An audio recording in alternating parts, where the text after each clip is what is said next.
Welcome to Alzheimer's Speaks Radio. I'm your host, Lori LeBay, and I'm so excited that you're joining us today. We are going to have a fascinating conversation as usual as we learn from people all around the world at all ages and stages of life. Stay tuned as we shift our dementia care from crisis to comfort. Here we go. What you think about, you will bring about dementia change.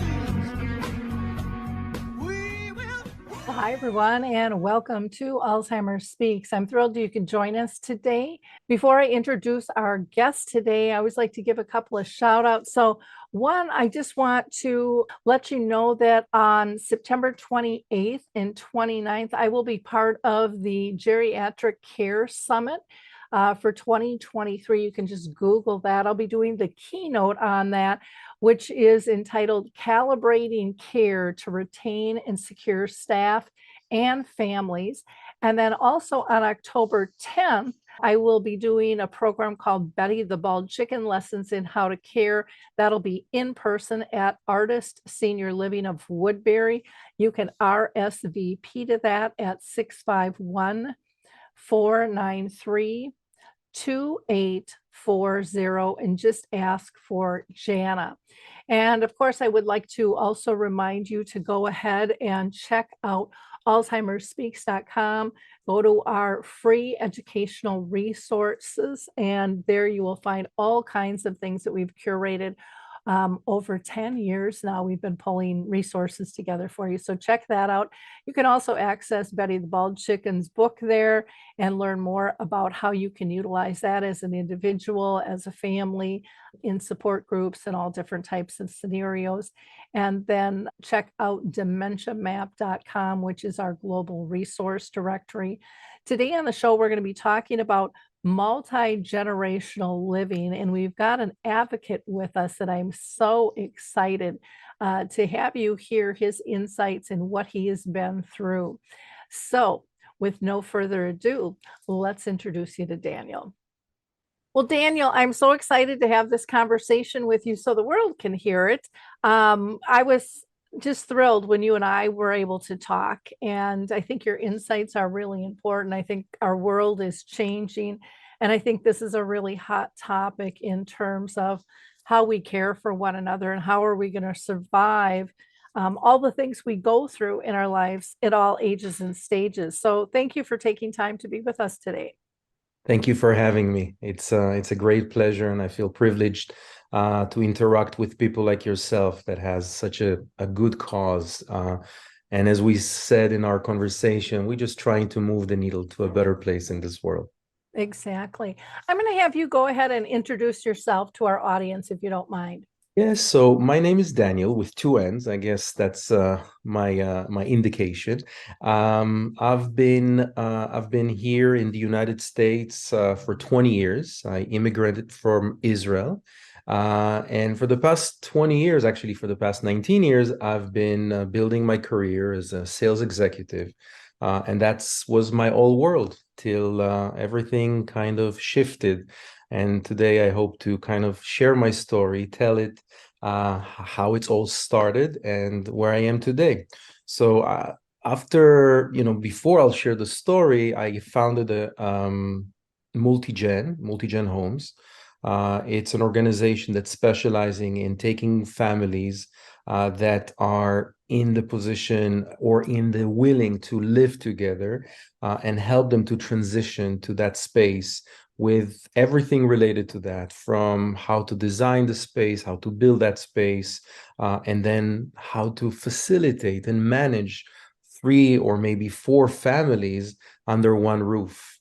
And lastly, connect the family, if there is an Alzheimer's situation or any kind of life event, to other resources that can support them and help them in make that period of time as great as possible. Because at least in my story, I feel very accomplished and proud that our family is happy, even though we are going through the challenges of Alzheimer with my dad. Okay, great. Well, my next question was going to be, have you been touched by dementia, which apparently you have. Do you mind sharing a little bit more about your story with your dad? Absolutely. So my dad was diagnosed over 10 years ago. And all of that happened across the sea in Israel. So I was here, living here, and my parents were 15 hours away from me. But the beginning was kind of, like everybody, digestion, trying to figure out what is going on, and my understanding of Alzheimer was a distant one. Listening to the story of my mom, being there to support her, making sure that I am understanding and giving her the virtual shoulder. But then several things happen which allowed me to bring them here and be next to my dad, taking care of them literally firsthand, physically, mentally, support my mom, because as everybody in the people that listen to this show know, that this is not something that affect only the person that gets it, but the entire family. So that's it. It was remote that became as close as possible, and I'm still taking care of them. He's still alive, smiling. He's in stage 7, so we are in the last stages with him currently. But he's smiling and he's happy and he's surrounded by the people he loves. Wonderful. So he's in those end stages, but he's still home with you. He's totally with us. Absolutely, we're taking care of him. We are here with him. We have some help, but all in all, the family all together, my wife, myself, my kids, we are, and of course his wife, my mom. We're all taking care of him. We're all surrounding him, and that's it. He smiles, I think, more than he was smiling when he did not have Alzheimer's. So that's a good indication. Okay, wonderful. That's fantastic.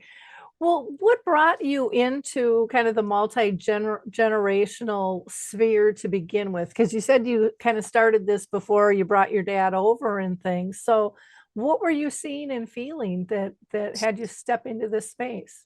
So I'll try to kind of tell a long story of 2 years and in a nutshell. But it's all started with me living with my kids and wife on the East Coast. Used to live in small apartments, small locations, small places. 1,200 square feet, I think, was the biggest one. And then we moved all the way to the West Coast. In this process, all our belongings were stolen, and we literally left with nothing.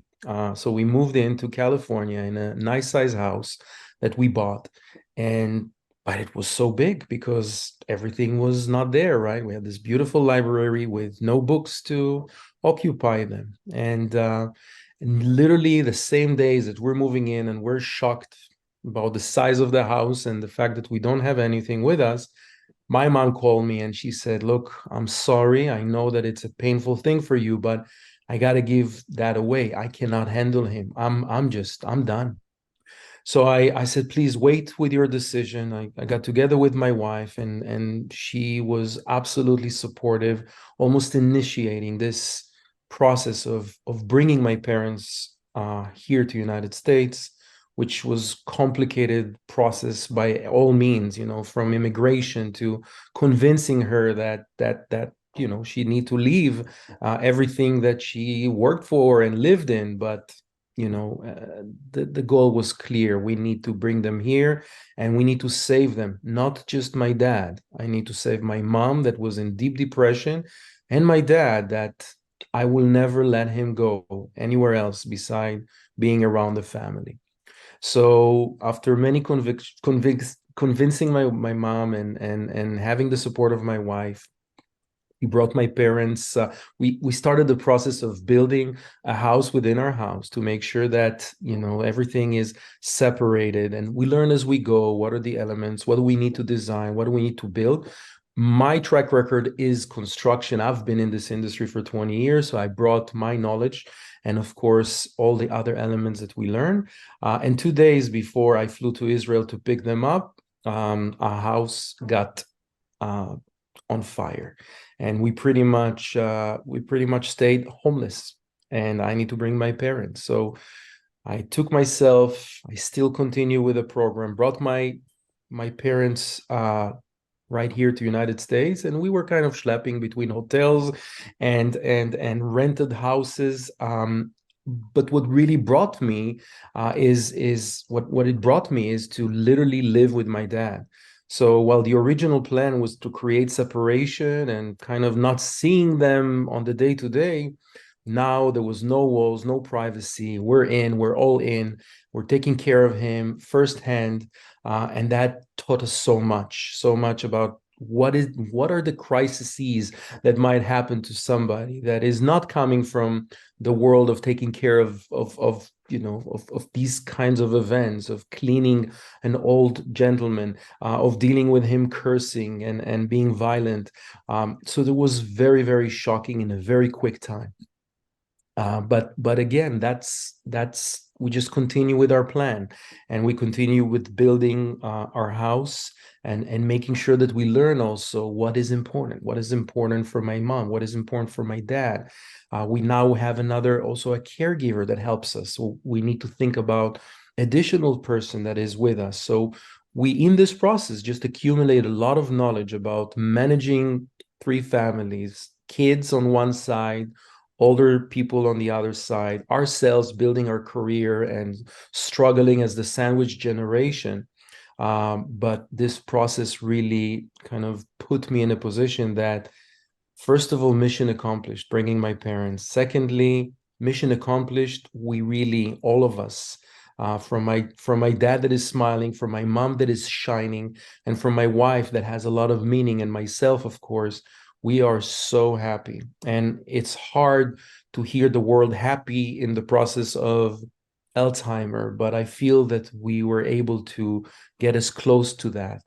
And from that moment, I mean, all my aspirations and throughout my life, I wanted to build a career and be successful, and all of that just vanished. And I realized that this is my mission. I want more families to live like we do, to understand the benefits of multi-generational living, of multi-generational home, because it's actually a creative way to deal with so many challenges that we have as a society, as individuals, and it's just not being promoted enough. I mean, that's where the need came, and that's where I became a real advocate for this way of living, and convincing more and more families and bringing my knowledge to the table to support them from the construction side, because I'm coming from that world and I know how many mistakes one can do, that he does not understand construction, all the way to design a home that is timeless, that is today it's going to be your parents, but statistically, I mean, I'm under a huge risk to become one. And I hear a lot of people saying, well, I don't want my kids to take care of me when I'll get older. But if this being done right and smart, then it's absolutely legit. And I don't mind to replace my dad in 30 years where they're staying now, and my kids can grow their family where we live here. So that's kind of the concept, and I'm a big advocate. That's how we met. Wow. Well, from Alzheimer's to the theft of everything to the fire, I mean, you have really been through it all. But what I appreciate about your story is one, you pushed through it, but two, that it wasn't about any of those things. It was really going back to the basics of what is good about humanity and family. And I think so often that gets overlooked. Another comment you had just made was people saying, well, I don't want my kids taking care of me when I'm older. And my daughter did that with my mom, who had dementia for 30 years, and my dad, who had cancer for 4.5 years. But she is one of the most compassionate, kindest people, and I think we're missing that in our world, because we think we're protecting our kids, but we're not understanding that that is a skill in life that makes us better. The other thing that I think is really interesting, with people, because my daughter and her family live with me, and I get the weird eyeballs, like, well, why would you do that? And it's like, look at the loneliness factor we have in the world right now. Why is that? Because we're shoving everybody away, saying you have to do it on your own if they're ready or not. And those people we're shoving away have things to offer us too. And I think that that's a beautiful thing. Like, I love having, I actually feel like I live with my daughter and her family because there's more of them than me in my house. But I was the only one of my friends who got to see my grandchildren during the pandemic, and they were all disheartened because they they were separated and they couldn't have that peace. And even since the pandemic has been back, I can see my grandkids every single day, and we can set up rules, to so that everybody is happy. And not that we don't have our times. I mean, we had our times when we weren't living together. But I'm like you. I think people are really overlooking a very powerful scenario that can be helpful on multiple levels, to an individual, to a family, and to the world at large.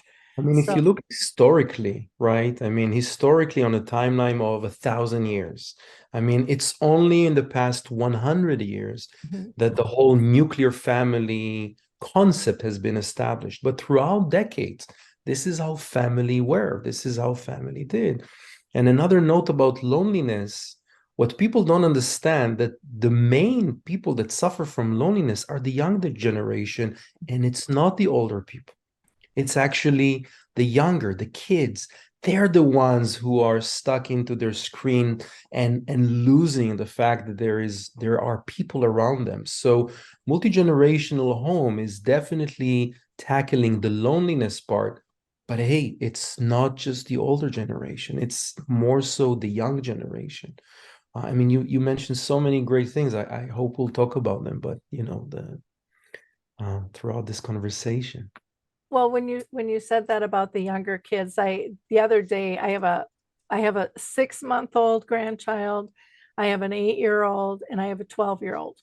And the 8-year-old was so excited because her parents were going to go out for the first time since the baby was born. And so she was like, "Can we have a tea party?" Because that used to be our thing. Just about every Saturday when I would watch them, we would have a tea party. And we had our tea party. We had to modify it because of the baby. So it wasn't as pointed towards Charlotte as it normally was because we had to share things, but it was fine and it was still ours.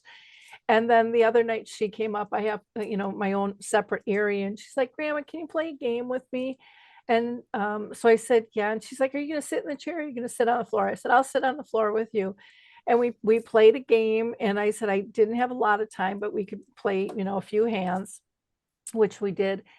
And we got done and we're packing everything up. And she gave me the biggest hug. She just jumped on my lap and she just said, "Oh, Grandma, thank you so much. I love you so much." And it's just those little teeny things for both of us are huge. Just you forgot the parents that actually end up to go out Mhm. with trusting somebody like their mom that she can be there and make sure that everything will work. So you're happy, your granddaughter is happy, your kids are happy. I mean, it's a win-win-win situation, and that's the point. I mean, life doesn't end when we get to 65.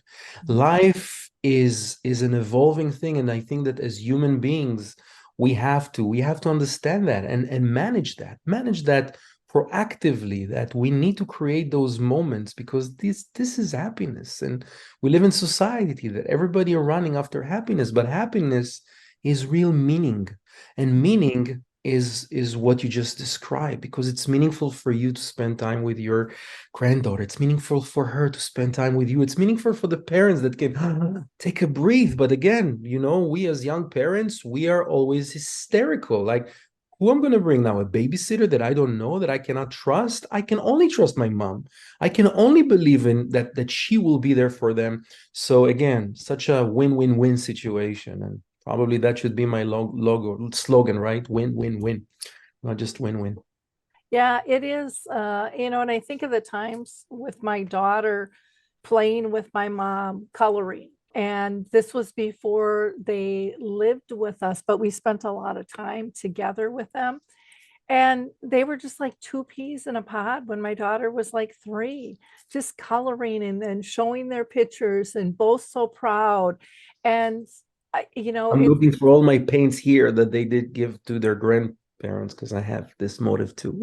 yeah, and I mean, we had our goofy moments where I remember grandma one time, Danielle had some friends over, and they were all girls, thank God, but my mom was in the bathroom washing up, and all she heard us talking, and all of a sudden she walks out buck naked, washing her armpit, joining the conversation. And everyone just kind of looked, and we kind of got grandma redirected, and but she was part of the conversation, and we just explained, and it was a way for the other kids to understand what was going on, not to be frightened. This was just grandma doesn't know that that's inappropriate at this point. And she just wanted to be part of the conversation. And so you use it as a learning tool. And there might be some people listening to that going, I don't want that at all in my house. But you know what? Things like that happen in your house now.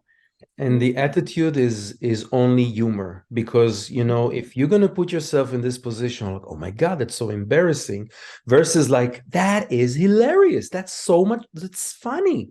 And Yep. some people saying, oh, that's offensive. And I'm like, get out of where you are, because if you're gonna look at everything as a tragedy, your life would look like that. But if you look at life as comedy, then this is exactly the point. And I know for some people it's hard to hear it, but I feel comfortable with that statement because my dad is constantly trying to wear our clothes, and we call him the model. He comes in and suddenly has the scarf of my wife, the glasses of his caretaker, and somehow is trying to squeeze to the shoes of my son. So yeah, some people will say, oh, that's no, it's perfect. That's Alzheimer, and that's the brain, and that's the human being, and there's nothing bad about it. And you're not laughing on him, you're laughing on the situation.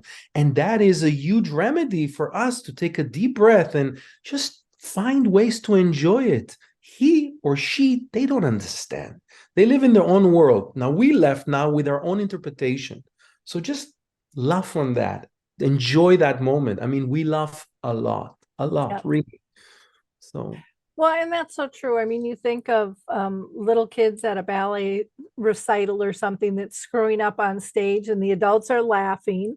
And, the kid doesn't know they're up there just having fun and they're doing their thing. Or how many children will mention somebody farted or pooped, and the parents are like, you don't say that, but they do. And we get through it. It's just part of a stage of life, and this is part of their stage of life. And it teaches us, I think, compassion, and to not, hopefully, not be so embarrassed and anxious about it, that not let's taking just, ourselves so seriously, because in yep, the end of the day, I see how this situation provide me a platform to be a person that takes life in a more easy way, in a more humorous way, in a way that I'm not stuck into what society and what somebody will say. This is our family, and my kids learn it firsthand. It's not just me talking, they see it. So they already have the ability to look at life from a prism of humor, of acceptance and compassion, of course. well, let's talk about some of the other benefits too. I mean, we've covered quite a few of them without me even pointing that question. But what are some other benefits that you see I mean, in terms of multi-gen housing? definitely. So the first thing, I mean, a lot of people in that situation are part of the sandwich generation, right? They are ripped between raising kids, young kids, taking care of their parents and building a career. So it's kind of everything is pushing them away. So logistically, I see that multi-gen living is something that is the optimal way of living in that situation, because you no longer need to schlep to the other side of the city, or God forbid, even take a flight just to figure out why your mom or dad fell or acted in the way, or putting them in a facility that you don't necessarily trust because of different stories and different things that you heard. So, the first thing is logistically, purely logistically, you put everybody under one roof. We'll talk about it later about how to create a separation and optimal within the roof, right? But just to bring everybody together, it's literally making your life much easier. Now, in a house, depends on how many kids and a caretaker and a spouse. Now the whole burden is not falling on one person. Like my mom, for all this time, she was the only one who dealt with them. And to be honest, what is it really worth for me to understand her over the phone? Yeah, mom, I understand. Yes, yes, mom, I feel your pain. I mean, there's people that are even judging their parents. I mean, I can tell you that I heard stories that they would hear like, oh, you should do this and you should do that. And why don't you do this? And why don't you do that? I'm like, guys, you don't even live with me. How can you suggest something like that? And then it puts the person, the caretaker, even more down and depressed. So I feel again that living after one roof, everybody are part of this mission. You create a meaning to everybody. And I mentioned it before and I'm mentioning it again. Meaning, and again, meaning. My kids have a meaning, my wife has a meaning, I have a meaning, and even my mom that was in a depression. I mean, she wanted nothing but my dad to disappear. And today she totally changed 180 degrees. She's much more compassionate. And it's not because of something really different. It's the fact that we are with her. So that's the very big benefit of like, this is the optimal way for me. On the financial side, I mean, across the street, I have an assisted living facility or in a memory care, and they charge $10,000 a month. And again, I am not a wealthy, rich person. I don't understand how people can afford these kinds of sums. But let's say that you do and you have that ability because you care about your parents. I mean, I have the first-hand experience of taking, my dad to the shower, right? These things are just cannot be comparable. So financially, it is a better solution. And again, not just when you compare, doing the adjustment within your house compared to a facility, but I'm talking about a family that lives, right? My mom is healthy for now. She is part of the family. We are sharing resources. We're sharing responsibility. She helps with the cooking. I help with her tech issues. My kids are bringing the light to the family. Like we all have our part. And in the end of the day, I'll just give you an example. I live with we were four people, my wife and my two kids. And I looked how much we spend on groceries. And overall, right, more restaurants here and there, more takeaways. So we literally, when my mom joined together with my dad and now a caretaker, we're talking about additional three people. You would say, oh, cost of living is probably much more. It's much less because we buy stuff in Costco. We buy things in bulks. We cook much more because we're in a family mode. I mean, we are totally saving money. Expenses of utilities and bills, everything is being shared.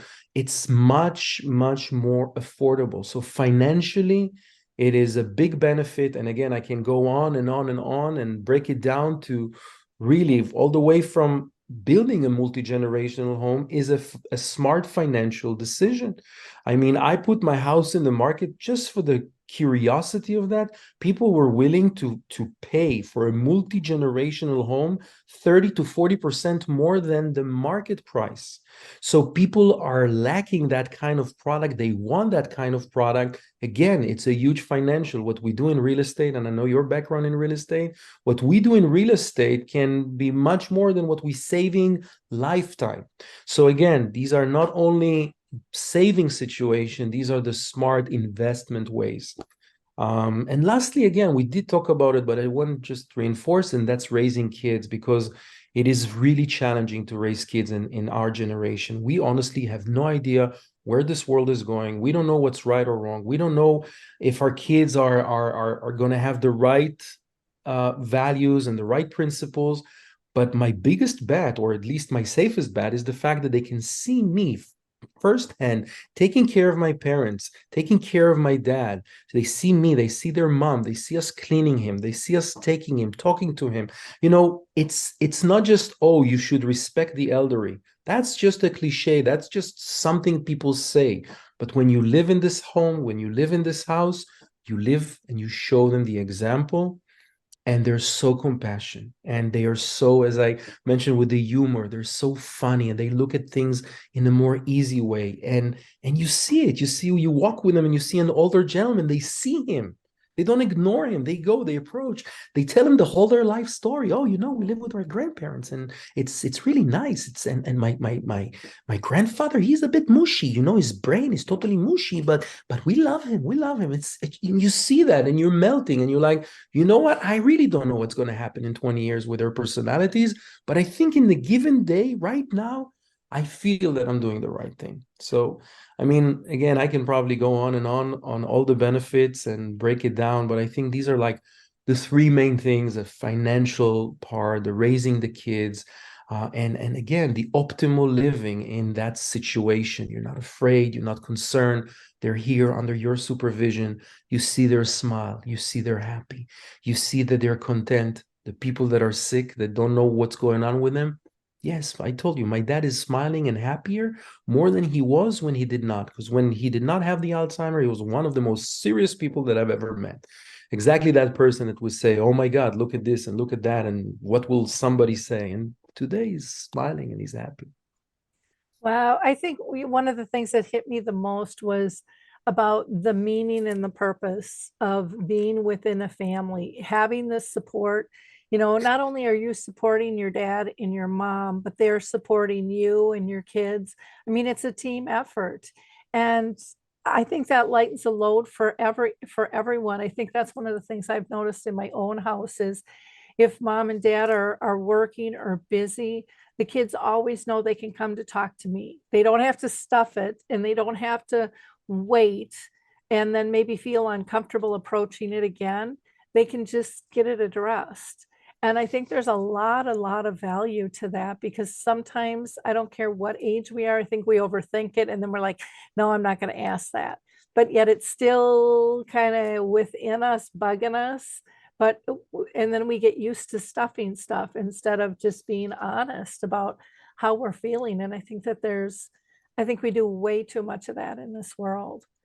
Well, you know what? Now you just mentioned to me. I mean, because it's really a guilt-free situation. Because as a parent, right, you always have the guilt of like, oh my God, I'm busy in working. I'm in those emails, and I'm on the phone, and I haven't seen my kids. But when you know that they're with family, when you know that they're surrounded by that love, because that's your concern, right? And all the research saying, the first years of the kids, and this is the love, and they need to be surrounded by that. And yes, they are, even if I'm not here. And my mom is doing it, and she's doing it with so much love, because, she feels so lucky that she can enjoy their sunshine every day. And it's beautiful. It's really, really beautiful. As much as I talk about it more, I'm getting excited about it more and more. Well, and even with me, I mean, there's times like they'll like, Grandma, put your phone down, get off the computer. I mean, they'll call me out on it, and I'll never forget one time they came out when they saw it on TV one time with a basket. Phones in here, everybody put their phone in here. And as cute as that was, and as not subtle as it was very poignant, and it was them saying, what about us? What about us? And I think as adults, we've gotten tied in so much to the technology realm that we forget about the what about us, because we're busy being busy instead of busy really supporting and engaging our family members and being able to carve out time.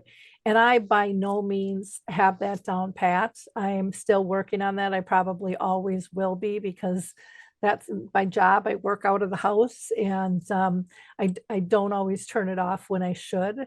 But the kids come up and they'll knock on the door, or they'll listen to see if I'm doing a show, and then they'll turn around because they know not to interrupt me and stuff. I mean, so we have we have these things, and if they're not sure, then they'll come in and poke their head, and then go, it's safe, come on in.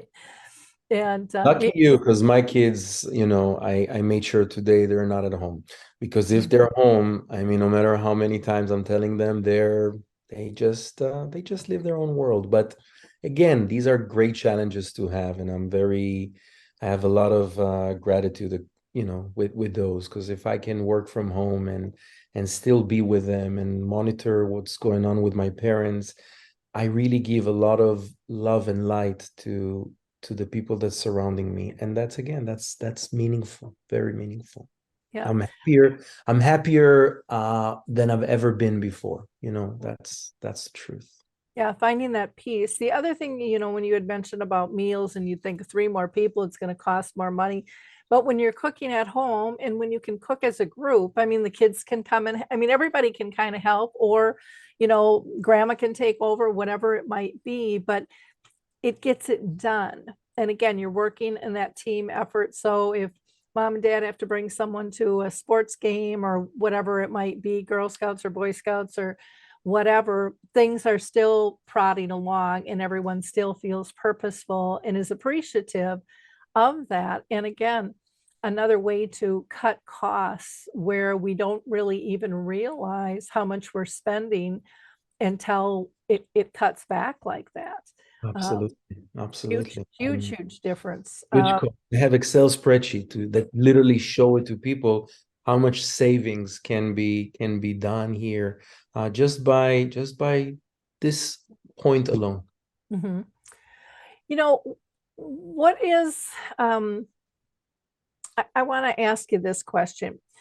Why, why would one find this way of living better for caring for somebody with dementia versus placing them? You've kind of touched on that a little bit, Yeah, yeah. but We touched it probably throughout the conversation, but I this is where I kind of want to give specific examples, because number one, and that's also what we're doing in Multigen, it's not for everybody, right? There are some people and there are some families that, it just doesn't click, very stubborn personalities, people that see the way they are, and dragging issues from the past. And it is important to get into multi-generational living while understanding that the right foundations are there. That's number one. Number two is the fact that when I had the firsthand experience of taking care of my father, I realized how much I have saved his last days of his life or last years of his life. And I gave that to you as an example, and that was the shower. So today, for us to take my dad for the shower, it's a process between 30 minutes and an hour. And the reason is a total stranger, aka myself and my wife, because he doesn't know who we are, grab him in the arm and try to pull him. So he started to object, curse, being upset, very, very irritated, very, very afraid, because where are we taking him? So, we start to take them, and then there is objection. And through this process, we kiss him, we hug him, we give him affection, compassion. Slowly, he realizes, oh, we're good. He smiled at us. Now we're moving 2 steps forward. Now we're moving 3 steps forward. Then we try to take his clothes away, and he's like, who are you? And he looks at my wife, and for some weird reason, that part is still there. He is not comfortable with a woman seeing him naked. So he's holding himself and he's fighting with us and he's hitting us. And again, through this process, we hug him, we kiss him, we give him that love. So even though he's in a crisis mode, he still realized that humans that love and care about him are surrounding him. And that's why there's no shortcuts for that. There is no shortcuts. I mean, because he doesn't understand where he's going, and we need to do it compassionately. And that's what just brings me back to, like, wait a minute, my options were to put him in an institute. And let's say that I'm willing, even willing to pay that $10,000 a month for this institute across the street. Will they have the time of an hour to give so much love and compassion and take him to the shower and changing his clothes several times a day, because they pee in their pants, they pee in their diaper. And again, the process of taking their clothes in and out is very often. And how often is that being done? And how much people are actually looking to see that the diaper need to change? And I'm not trying to criticize anything. I'm just a very rational person that coming from a business world, and I know how things are being managed when you are on a timeline, when you have people of different kinds that's supposed to take care of your dad. So for me, that's something that, if this is something that hurts in your body as much as it hurt me to think about those scenarios, then this is the place where you should really look at that option, assuming that you and your family, you and your mom or dad, whoever stayed kind of still very conscious and aware, you have the right foundation and the right expectation. And if you have that, that is a move to consider. And as you mentioned before, it doesn't, it's not always shiny and great. Yes, there are moments because we're humans, but as long as everybody focuses on that goal, it can be done really, really great. And again, no institution, no chance at any institution, and no matter how much money you will pay, they will not get it. They will not be able to give the same compassion and love you can give. And again, my dad is happy, the happiest he was, even though he doesn't have the understanding, I guess, of what is happiness. But you see that smile and you see that he's just comfortable and happy and relaxed. Well, the other thing I think that's a big difference is in your own family, your traditions, your standard food likes and dislikes, music. I mean, all of those types of things as well, come into play. And not that we don't have time frames and not that we don't get short as family members, because we do. We have other responsibilities as well. But you add all of that up and it really makes for a different outcome, for A hundred sure, 100%. for And sure on that. again, and we're happy. As I said, it's a win-win-win.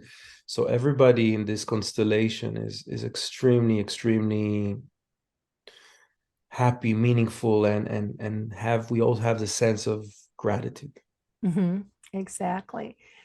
For those of you that are just tuning in, I've been talking with Danniel Fuchs, who he's the multi-generational living advocate, and he is walking the talk. He is sharing his story, and it is so powerful of what people can get out of this lifestyle. And I think it's something that is shunned more often than not because people just really don't understand it. I think all of the time now I hear people saying, you have to get your grown children out of your house, tell them to get their boxes out and move on. But that's just a small portion of your child and what's going on with them, and it can be an adult who's dealing with Alzheimer's disease. It can be all different types of levels, but we have to look at everything that we contribute to one another as family members. And, if it's about privacy, we can work privacy into that by developing rules. And if it's about respect, we can develop that into rules. But if we start that at younger ages, like you're doing with your children, like I did with mine, those rules are much more easily enforced because they're not new. It's just the way they always grew up. And I think that's one of the things that's missing in this world is respect for others, and that the world just doesn't revolve around one individual person, which many times we hear people say that. It's like, what about the rest of us here? Don't they see us? What's going on? But I think we have to get back to, as a society, looking at big picture and how are we caring for one another? How are we caring for ourselves? So you can, wind back this episode and learn more, but also go to his website, multigen.com, and check it out. He also has a book on Kindle. That, in fact, I'm going to ask you a little bit about your book, Danniel. Why don't we go into that right now? Awesome. So it's in Kindle, it's also in Amazon, but what I just did is literally what I'm doing now with you. I shared my story, my personal story, and I brought those main features, those main characters that will help this kind of home to thrive. So the part of the design and the construction, that is extremely important. So I've just kind of created a manual of different things that one need to ask and make sure that he is taking in consideration. Then the part of the family, the family dynamic, and how that would work, and how would that, what are the rules, what are the things that you should not compromise on, and not from a rigidity, but literally from a place that will benefit everybody. And hopefully we can have some time to touch on them today, and I'll gladly share some of those insights. What is the name of the book? We should let people know that. The Ultimate Guide of Multi-Generational Living. Well, let's talk a little bit about some of those key elements for building a multi-gen home.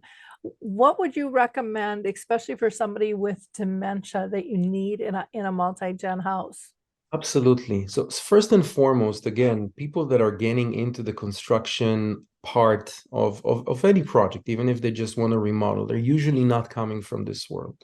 But being myself in this world, I always learn how real estate developers, when they bid for a project, they get multiple quotes, they remove the high, they remove the low, and they're focusing on the one that are between and really delving into every piece of information, because details are really, really important.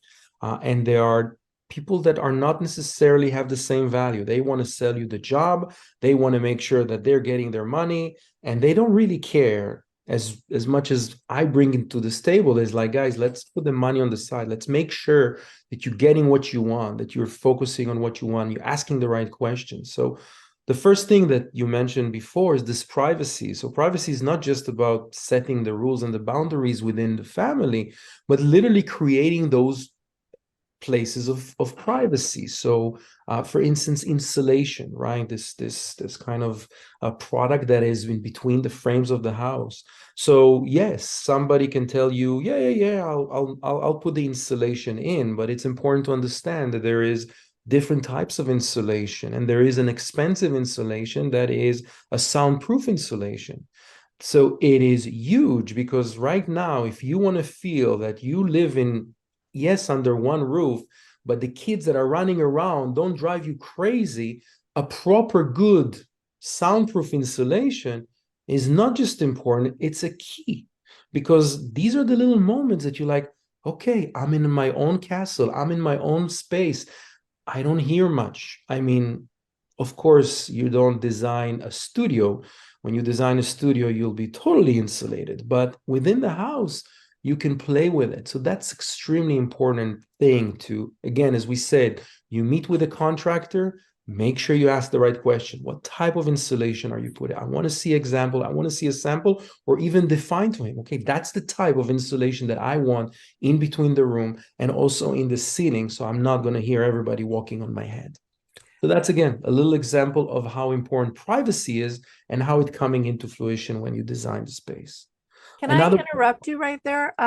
Because yes. in my house, we didn't build, I just have a two-story and so forth, but we have the same ductwork in the house. So I mean, I can hear, I'm on the second floor, I can hear what's going on in the basement through the ductwork. So if that's something that you want to help in terms of creating privacy, you would almost need separate heating systems in ductwork. Would that help as well? It will help, but that's more for the convenient of, making some rooms colder, warmer. But it's definitely can help, because again, sound is traveling like water, like everything. There is an opening, the sound will travel. But insulation, even if there's duct work, you cover the duct, surround it, the insulation will be sufficient to create that comfortable way.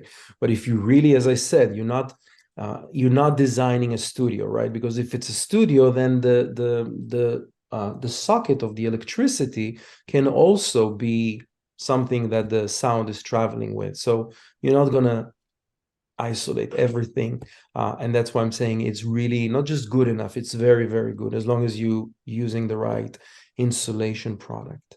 Another thing is the infrastructure. Many people saying, "Oh, that's a 4,000 or 3,000 square feet house. That's probably can accommodate us." But some of those houses were built in the 80s, before the 80s. The pipes were not so good as the code is enforcing today. And as I know it, because my house got burned, and I realized that I cannot bring it with the pipes that I actually had in this house. I had to remodel everything per code, and the code today has different infrastructure, a better infrastructure than what was given in the past. So these are things that we need to take in consideration, because if you don't take care of the piping system, if you don't take care of the electricity, the damage and the inconvenience of living now so many people under one roof can be significant.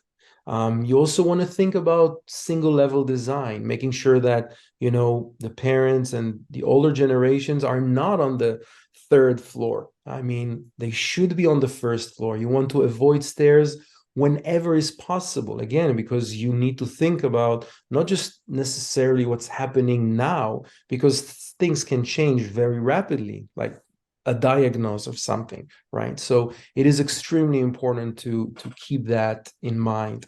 When you're designing it, we're creating a wider doorway and hallways.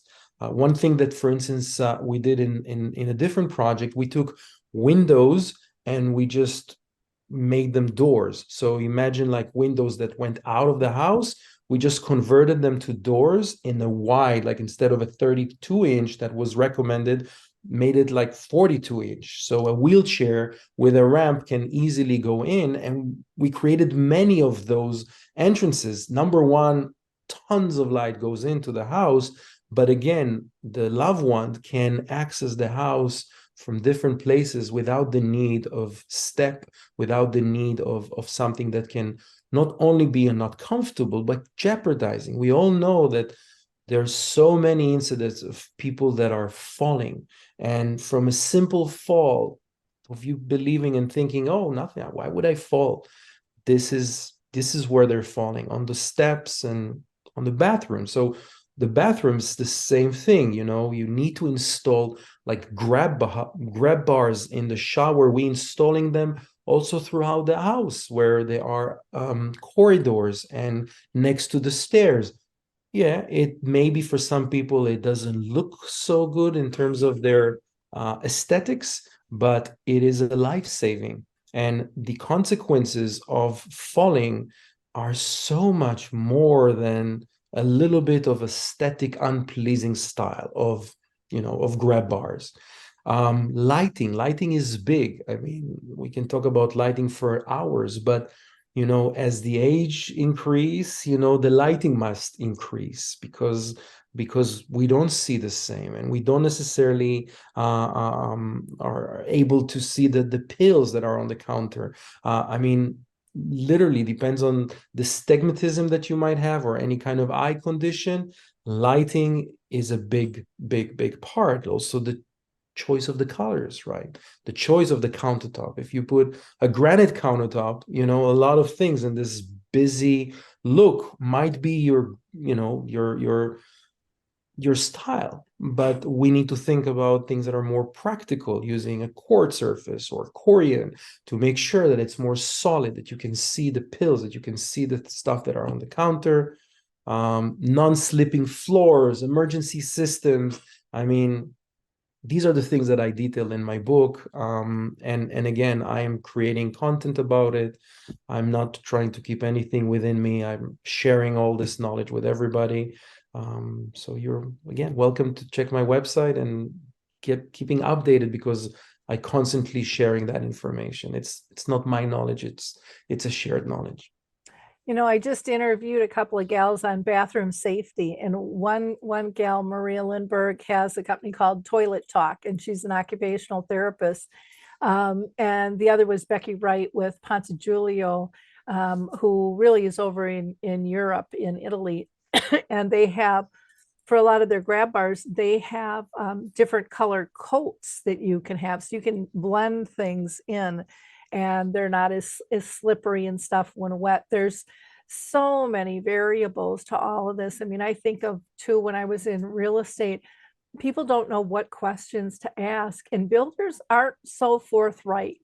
They just kind of want to get the project done and over with, is most of them. And even if someone's asking, can I get this door or can I get that door, they refer to price more often than they refer to quality or what the item does or doesn't do, which is really more what the consumer wants to know. But they think they're already asking that question because they don't know that they have to dig deeper. And so it's really important, I think. That's one of the things that we're very proud in Multigen, because what we're doing is that, yes, it's not, we can't ignore people's style on one hand. On the other hand, we can't ignore people's budget. Budget is important. And that's why the first thing is to make sure that it is the right functional way. We bring in the builder that is very cost oriented. We bring in people that are all into the numbers together with the designer to work together. In the world of construction, usually those two do not work together. You have the designer that create the spec. You have the builder that goes and build according to the spec and cursing the designer that he chose expensive material. Well, both of them are right and both of them are wrong. And the solution is Multigen that is coming and saying, hey, this is not your job or your job. The customer is what we need to make sure getting what he needs in terms of budget, style, and timelines. We didn't talk about timelines, but timelines is a big thing, because if you want to bring your dad to your house, you better hurry up. You cannot just get promises of people. You need to get commitments. Yeah. Well, and asking that basic question of why did you even ask that question to begin with? I mean, if a builder asks a family that, they will hear why they're asking it. And there always is a why, but people aren't asking for it. And they're not telling, this is why I'm asking for it, And so I've always have found that really interesting. And I always saw that as my job in terms of new construction, is to ask the why. And there were times literally where I would have my builder in the room, and one of them I would have to kick under the table because he would just want to go off one direction. And it's like, no, stop. We need to listen to this answer. This is critical to the outcome if we're going to meet their needs as a consumer. And if we don't, they're going to badmouth us. So let's just take the time and do the job right. And if they can't afford it, that's fine. But we've addressed it and they know. And sometimes, as you know, in construction, people can't always afford it, but they can build it in, maybe behind the wall. Maybe they're not going to get the grab bars today, but they want the reinforcement there if they need it later. So smart. Those are just little things that make life so much easier in the long run, versus trying to have to go back and modify. Absolutely, because then it's more expensive, and not just more expensive, but now, maybe there's going to be so much dust in the house that you need to take everybody out. So again, to think on this process, to begin with understanding what are the needs, what is the long-term goal, what is the situation right now, and really take all of that in consideration. It's easy just to spend money. I mean, in construction and in building material, I mean, there are no limits. People can really spend a lot of money. The idea is to spend what is really important. What is it you really, really need, and why, right? Why is that important? Explain it to people, not just by, oh, so your dad can hold the pole. No. It's so your dad won't fall, because if he's going to fall, then all of that is not serving it. So yeah, and how disruptive that is to the whole family's life, when something like that happens. Let's talk a little bit about, you talked about elements in terms of building. What about elements of living that people need to consider? So a dysfunctional family is any family with more than one person in it, right? I don't know if you heard that sentence before, but that's the beginning of every family. And it's important to understand that. You mentioned before that you live with your kids, or you said something like it feels more their house because they're more than me.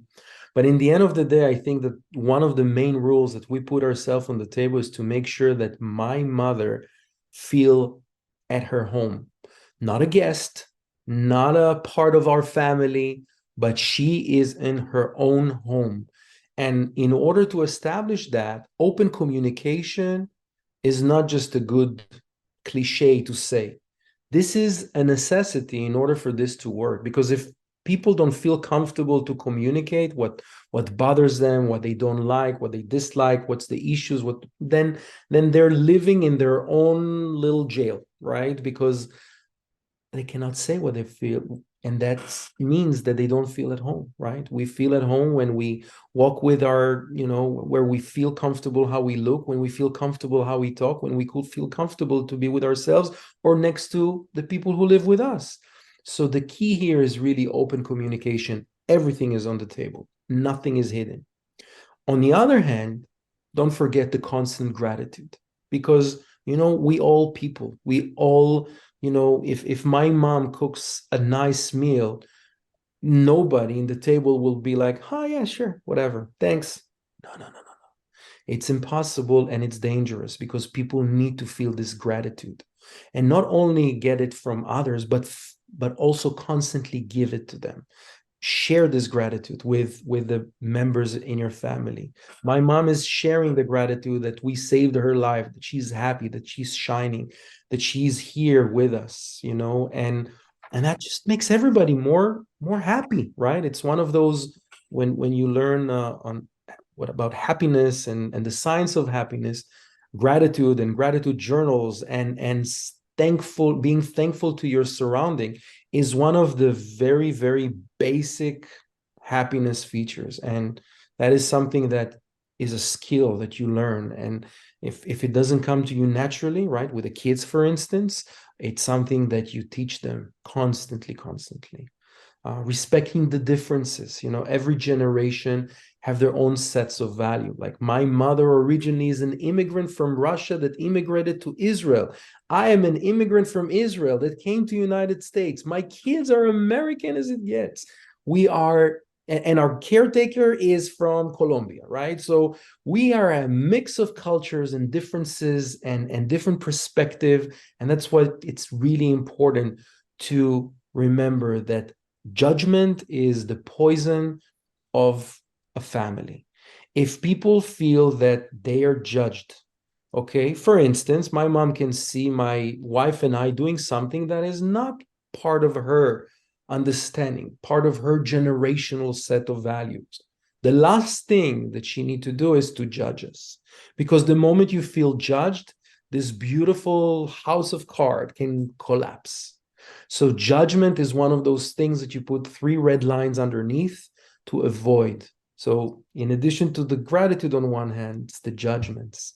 The red lines and the boundaries, this is something we constantly challenge. That's why I said it's probably the best solution is to create the physical separation and the privacy within the home, because just by itself, the privacy is one of those things that are being affected. And still, you want to set the rules, especially with your kids.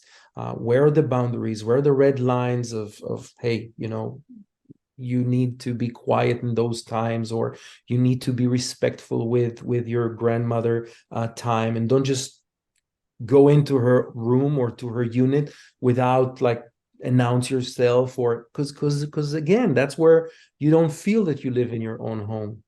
And flexibility, understand the situations, and everything is changing.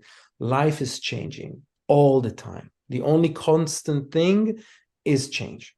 And that's why flexibility, agility is a skill that you need to have and develop through the time. And once the entire family understand the big picture, that our goal is to be happy and thrive in this family under one roof, and the only way to do that is really apply those rules, then everybody are putting all their efforts to that purpose and to that cause.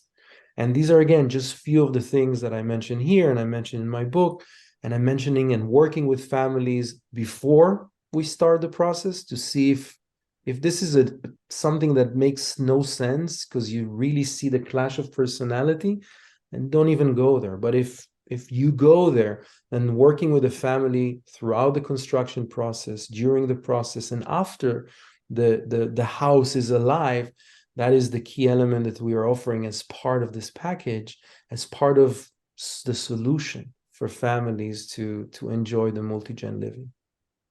Well, one of the things, you said so many things there, but one thing I want to mention is when I was in real estate, I would always ask the kids, what's the one thing you want in this new house? So I knew everybody what was important. And sometimes it was just the color of the walls, or sometimes it was the view, or sometimes it was a bed or a piece of furniture, but it got that out so that the whole family knew what that was, and it could be addressed, because a lot of times we're just stuffing everybody into a box. But when everybody feels like they've got a say in it, it just makes it so much easier.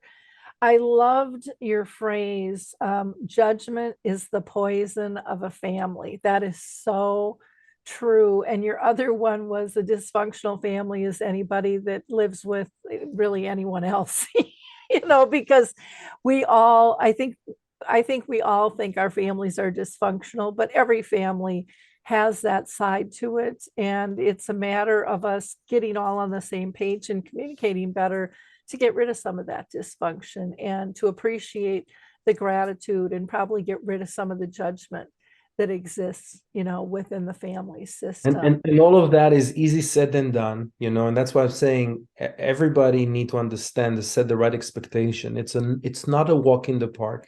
There are a lot of challenges, but from challenges we grow, and from that opportunity, because it's a privilege to be next to your parents and to make so many people here happy. You need to understand, it's not just a magic, that the fact that we're all going to be under one roof, it's going to work by itself. It's a work like marriage, like family, like everything good in our life. It requires our dedication and work. And what I'm here for is to help families to facilitate that process, almost to play sometimes in role playing and touching different things, so they will understand again how devastated judgment is, how gratitude is literally something that will make you tier of happiness, and flexibility and open communication that will help your kids to be better human beings in this ongoing changing life. So, as I said, win, win, win. Very good. Well, in wrapping up, again, Danniel, I can't thank you enough for sharing your insights on multi-generational living and the benefits to that, and highlighting some of the downfalls, that it's not going to be for every single family. Nothing is for everyone. And to know that up front, I think, is beautiful. But to be able to show people how to sidestep some of the difficulties too is so beneficial. So if you are living in an intergenerational, home, don't be shy about it. Go ahead. You might get a couple of side eyes, but from people, but others are interested in how you're doing it. And I can speak from personal experience. I do get the side eye every now and then, like, why would you do that? But it opens up the door to have this conversation of what the benefits are, and people are kind of shocked when they hear what the benefits are. So, like, click, and share this show. Be a giver of hope. This might open up some doors, not only for yourself, but for others in your sphere. You can go to Danniel's website, multigen.com. You can email him at Danniel with 2 N's, multigen.com. You can find his book on Amazon, and it's also in Kindle, The Ultimate Guide for Multi-Generational Living. And he also has a Facebook page and a YouTube channel as well, and everything will be in the show notes. So thanks again, and we'd love to hear your comments on this show as well. But feel free to reach out to Danniel. He's here to help. Thank you. Thank you, Lori. So in wrapping up, again, I just want to thank you all for joining us. I hope you got as much out of this multi-gen conversation as I did. And don't forget to go check out alzheimersspeaks.com, check out our free educational resources and our book tab about Betty the Bald Chicken. And of course, you can always go to dementiamap.com for our resource directory. See you next time, everyone. Bye-bye.